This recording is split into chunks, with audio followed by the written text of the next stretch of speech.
Recap City here. Today I'm going to show you a 2022 American science fiction action film called Prey.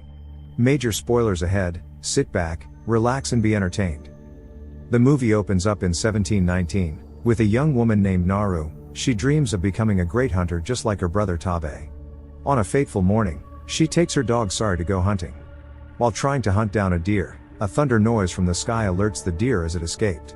Naru and Sari chases after it, but Sari ends up in an animal trap set by hunters.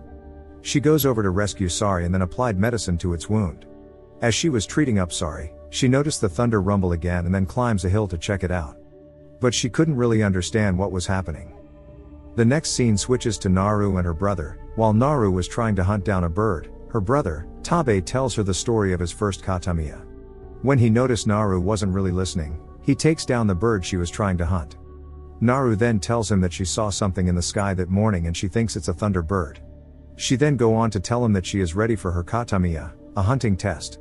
As she got home, she and her mum made medicine for the war chief who got badly injured in the knee.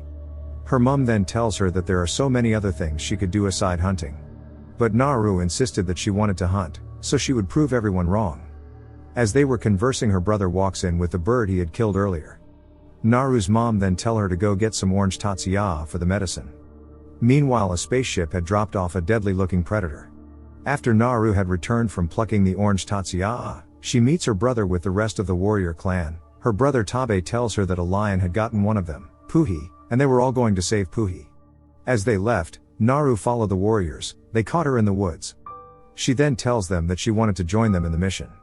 Although they ridiculed her at first, her brother tells the group that she could be of help as she can track well, and if they find Puhi alive she knows the right medicine to give to him. As they continued searching they found Puhi alive. Naru applies medicine on his injuries, while the rest of the warriors made a carriage to take Puhi back to the village. Tabe insisted on staying and hunting down the lion that nearly killed Puhi, although Naru told him that it wasn't just about the lion, something bigger must have scared the lion away from finishing off Puhi. He still insisted that he wanted to stay and then tells Naru to follow the rest of the warriors home. While they were walking back home, Sari finds a dead snake that was ripped apart. Naru goes over to investigate on it. She then sees an unusual track. The rest of the group comes over to her. They tell her that they don't have much time to waste. She shows them the clues but they waved it off. She then tells them that she can't go back with them, and that she has to warn her brother that something bigger was out there in the woods. The warrior head then orders Paka to go with her. Naru and Paka meets up with Tabe. He tells Naru that she could have gone back home. He wasn't worried even if it was a big bear. He then tells Naru that she was already in the lion's den, and she has to prove herself now. Naru then suggests that they bait the lion and then attack it. Tabe tells her that this was her katamiya and she should do everything right. As they were awaiting for the lion's attack, it sneaked up on Paka and kills him. Naru was able to injure the lion but she falls and hits her head after she was distracted by a strange light. Tabe takes Naru back home, while he goes back to finish off the lion.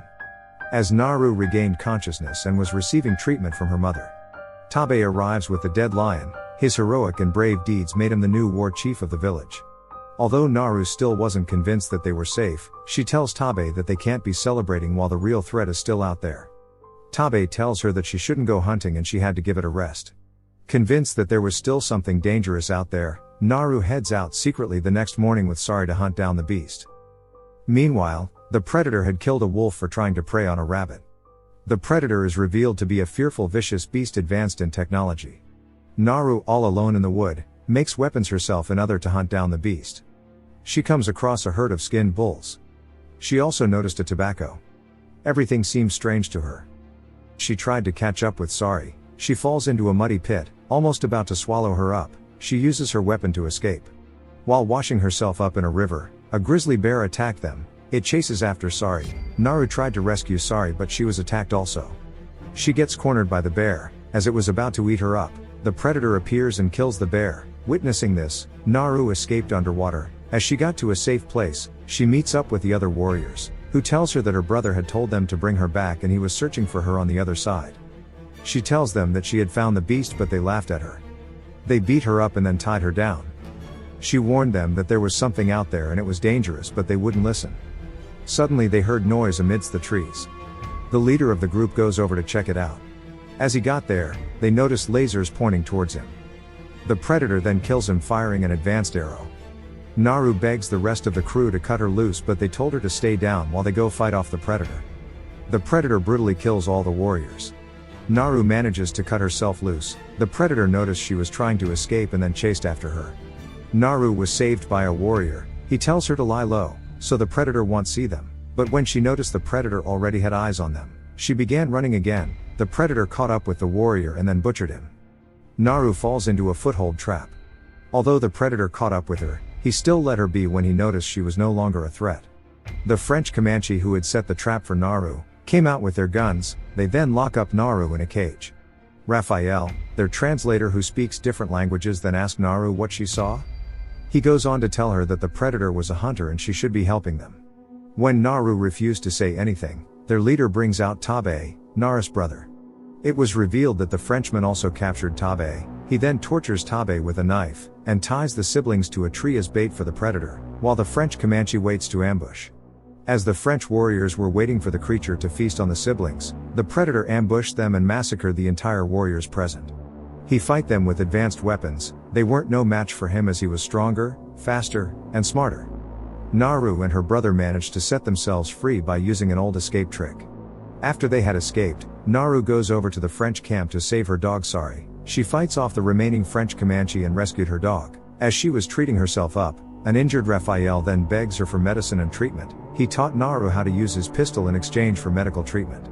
She applied medicine on his knee to stop the bleeding. She then gives him the orange tatsia to swallow as he teaches Naru how to use his pistol.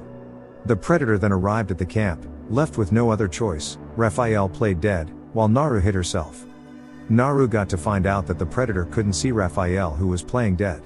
She realized it was because of the orange tatsia. Everything was going according to plan till the predator stepped on Raphael's wound, causing him to scream. The predator noticed him and then kills him. The predator was about to kill Sari, till Tabe shows up on a horse and takes off the predator's mask. In a worthy fight, the predator kills Tabe by stabbing him in the back. He was about to finish off Naru, but Tabe used his last strength to sting the predator, causing Naru to flee. In the next scene, news about Tabe's death was brought to his mother, which made her devastated. Meanwhile, Naru finds the leader of the Frenchmen alive. Out of anger for what he did to her brother, she cuts of one of his legs and then gives him an empty gun. She tells him that he was going to suffer for torturing her brother. Naru then eats the orange tatsia to prevent her from being visible to the predator. She baits the predator. As he arrived, he finished off the leader of the Frenchmen. Naru then uses Raphael's pistol to ambush the predator, hereby knocking off his laser mask. She takes the mask and then flees into the wood. Naru then lures the dangerous beast into the woods. She attacks him as the predator couldn't see her. In a fierce battle, she cuts of one of his hands and led him into a muddy pit. As he rises, he tried to fire his weapon, but Naru had used the predator's mask to backfire against his projectile weapon, which took the shot straight back to his own head. The predator then dies. In the next scene, she arrived at the village with the predator's head, and its green blood all over her face. She then gives her tribe the head and the pistol, saying danger was ahead. They honored her heroic victory by crowning her the new war chief. The end. If you like this video, please support by subscribing. Goodbye till we meet again.